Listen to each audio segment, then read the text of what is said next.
उपस्थित जनता, आप सभी को मेरा सादर नमस्कार। सबसे पहले मैं माननीय गृह मंत्री महोदय एवं माननीय उपराज्यपाल महोदय का पुंछ जिले की पावन भूमि पर आने के लिए हार्दिक अभिनंदन और धन्यवाद करता हूं। जिला प्रशासन ने किसी भी स्थिति का सामना करने के लिए पहले से ही प्रोएक्टिव स्टेप्स उठा लिए थे। सभी कंसर्न डिपार्टमेंट के साथ डिटेल रिव्यू किया गया ताकि हम किसी भी तरह की इमरजेंसी सिचुएशन के लिए रेडी स्टेट में रहें। हेल्थ रिलेटेड सर्विस का मुहैया करके हॉस्पिटल्स में एडवांस तैयारी की, जिसमें सेफ्टी प्रोटोकॉल्स को रिव्यू किया ताकि एम्बुलेंसेज, सर्विसेज, एडुकेट मेडिसिन और सफिशिएंट ब्लड यूनिट्स जो पर्याप्त मात्रा में उपलब्ध हों। एडवांस में ही सिविल डिफेंस मीटिंग्स की गई और साथ में ही सिविल सोसाइटी रिप्रेजेंटेटिव्स और रिलीजियस लीडर्स को सेंसिटाइज करवाया गया ताकि किसी भी आपातकालीन स्थिति में वह भी आम नागरिकों की सहायता करें। वनरेबल एरियाज और विलेजेस को चिन्हित किया गया और इनके लिए इवैक्यूएशन और ट्रांसपोर्ट प्लान बनाए गए। किसी भी चुनौती के लिए इंडिविजुअल और कम्युनिटी बंकर्स लंबरदार और चौकीदार की मदद से साफ किए गए। गृह मंत्रालय द्वारा जिले में समय समय पर मुहैया करवाए गए लगभग 1191 बंकर्स का इस्तेमाल आम नागरिकों ने अपनी सुरक्षा के लिए किया और जिसकी वजह से काफ़ी जानें बची। जिले में पहले से ही सिविल डिफेंस प्लान 2025-26 को लागू कर दिया गया। दुखद रूप में 7 से 10 तक मई की गोलाबारी में 14 नागरिकों की जान गई और 67 लोग घायल हुए, जिनमें से 7 को क्रिटिकल इंजरीज थी। इन सभी घायलों को समय रहते बेहतर मेडिकल फैसिलिटीज़ को में रेफर कर दिया गया और सभी को फ्री मेडिकल ट्रीटमेंट प्रदान की। अभी उनकी हालत पहले से बेहतर है। सरकार ने प्रभावित परिवारों के परिजनों को हर तरह की सहायता करते हुए 16 लाख रुपए प्रति व्यक्ति की दर से मुआवजा मुहैया करवाया। क्रिटिकली इंजर्ड लोगों को 1 लाख और माइनर इंजरीज वालों को 50,000 की सहायता दी गई। इसी के साथ 67 घायल लोगों को डिस्ट्रिक्ट एडमिनिस्ट्रेशन द्वारा मुफ्त मेडिकल ट्रीटमेंट प्रोवाइड की गई।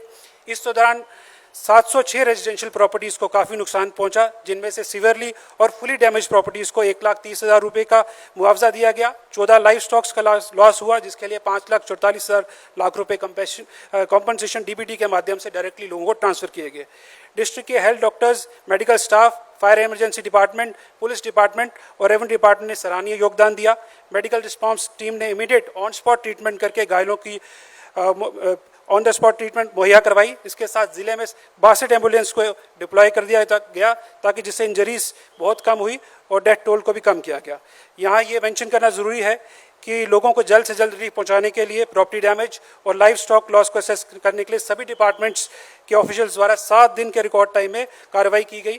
डैमेज असेसमेंट के दौरान 24/7 helpline report to support launch किया गया ताकि कोई भी प्रभावित व्यक्ति अपने नुकसान व स्वयं की रिपोर्ट करने से और रिलीफ डिस्ट्रीब्यूशन प्रोसेस और सरकार की सहायता से वंचित न रह पाए।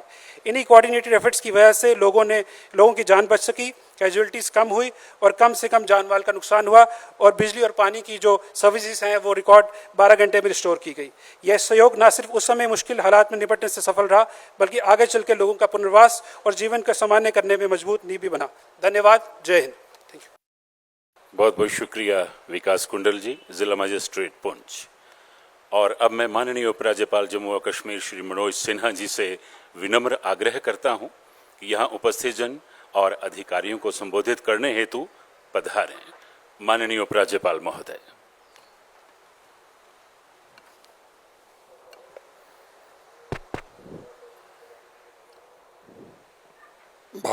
भारत सरकार के आदरणीय गृह और सहकारिता मंत्री माननीय श्री अमित शाह जी,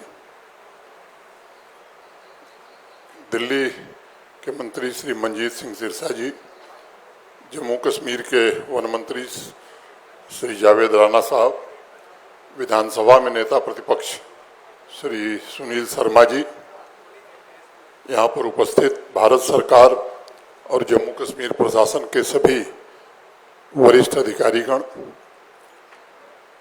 पुंछ के सम्मानित नागरिक, बहनों, भाइयों और मित्रों। 10 दिन पहले मैं पुंछ आया था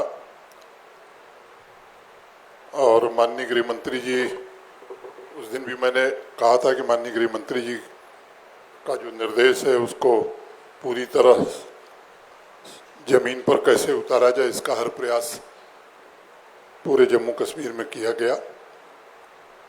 7 तारीख के पहले ही एक बड़ी बैठक गृह मंत्री जी ने ली थी।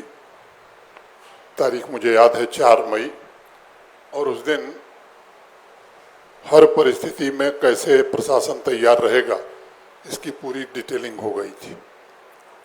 आप सब जानते हैं कि 22 अप्रैल की जो घटना बैसरन पहलगाम में हुई, 26 निर्दोष और निरपराध नागरिकों को पाकिस्तान के इशारे पर आतंकवादियों ने मौत के घाट उतारा। पूरे देश में उसको लेकर के आक्रोश था। जम्मू कश्मीर में भी उस घटना को लेकर के काफ़ी आक्रोश रहा है। भारत सरकार और आदरणीय प्रधानमंत्री जी ने तय किया कि जो लोग भी इस घटना में शामिल हैं, आतंकवादी और आतंकवादियों को सह देने वाले लोगों को उनके अंजाम तक पहुंचाया जाएगा। और वही कार्रवाई 6-7 मई की रात को भारतीय सेना ने किया। लेकिन हमारा जो पड़ोसी है, आतंकवादियों के खिलाफ की गई कार्रवाई को अपने खिलाफ कार्रवाई मान लिया और 1:30 बजे रात के बाद धुआंधार शेलिंग, गोलीबारी, जिसमें सबसे ज़्यादा प्रभावित पुंछ ही हुआ। हमने अनेक निर्दोष नागरिक खोए हैं। मैं उन सबकी पुण्य स्मृति को प्रणाम करता हूं। अनेक लोगों के घर संपत्ति नष्ट हुई है, अनेक लोग घायल हुए। ईश्वर की कृपा से और प्रशासन की मुस्तैदी के कारण जो लोग घायल थे उनका उचित उपचार हुआ और सभी लोग आज की तारीख में स्वस्थ हैं। आप सब आए हैं, गृह मंत्री जी विस्तार से बताएंगे। मैं केवल 1-2 बात कहना चाहता हूं।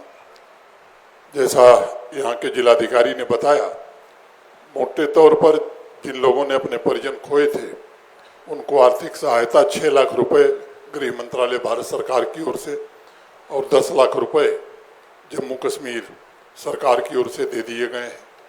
जो घायल थे उन्हें भी 100% जो अनुमन्य सहायता थी वो दे दी गई है।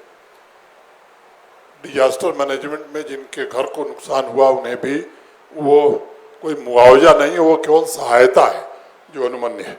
बाकी गृह मंत्री जी बताएंगे, वो भी वितरित कर दी गई है। प्रशासन ने कहाँ कहाँ बंकर्स बनाने हैं, किन लोगों की क्षति कितनी हुई, इसका पूरा आकलन किया है। उस पर विस्तार से माननीय गृह मंत्री जी बोलेंगे। लेकिन मैं समझता हूं कि एक वातावरण जम्मू कश्मीर में शायद आज़ादी के बाद पहली बार बना कि पाकिस्तान और आतंकवादियों के खिलाफ यहाँ का आम आदमी सड़क पर उतरा।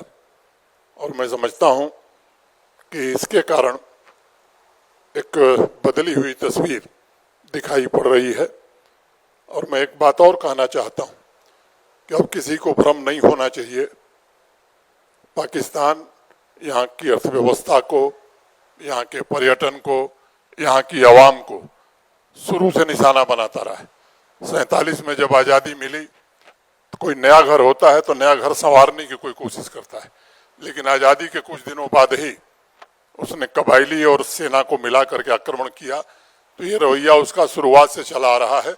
मैं समझता हूँ कि यहाँ के लोगों को भी इस बात को समझने की जरूरत है। हमारे सेना के लोग, सुरक्षा बल के लोग जम्मू कश्मीर में अमन चैन स्थापित रहे, क्योंकि विकास तभी होगा जब शांति रहेगी। और इसकी हर कोशिश कर रहे हैं। मैं केवल आवाम से निवेदन करना चाहता हूं कि वे तत्व जो हमारे बीच हैं और ऐसे लोगों की मदद करते हैं, मुझे लगता है ये हमारा भी नैतिक दायित्व है कि ऐसे तत्वों की सूचना पुलिस को, सुरक्षा बलों को हम दें ताकि अमन चैन पूरी तरह से कायम हो। मैं आदरणीय गृह मंत्री जी का हृदय से आभारी हूं। वो आपके बीच हैं, पूरी विस्तार से बात कहेंगे। मैं इतनी बात कहता हुआ जिन लोगों ने अपने परिजन खोए उन सब के प्रति श्रद्धांजलि अर्पित करता हूं। जो घायल थे, अधिकांश लोग स्वस्थ हो गए हैं, बाकी लोग जल्दी स्वस्थ हो जाएं। और माननीय गृह मंत्री जी के कर कमलों से जिन लोगों ने अपने परिजन खोए हैं उनके परिवार के एक सदस्य को सरकारी नौकरी का नियुक्ति पत्र आज ही मिलेगा। इतनी बात कह करके मैं अपनी बात पूरी करता हूं। धन्यवाद।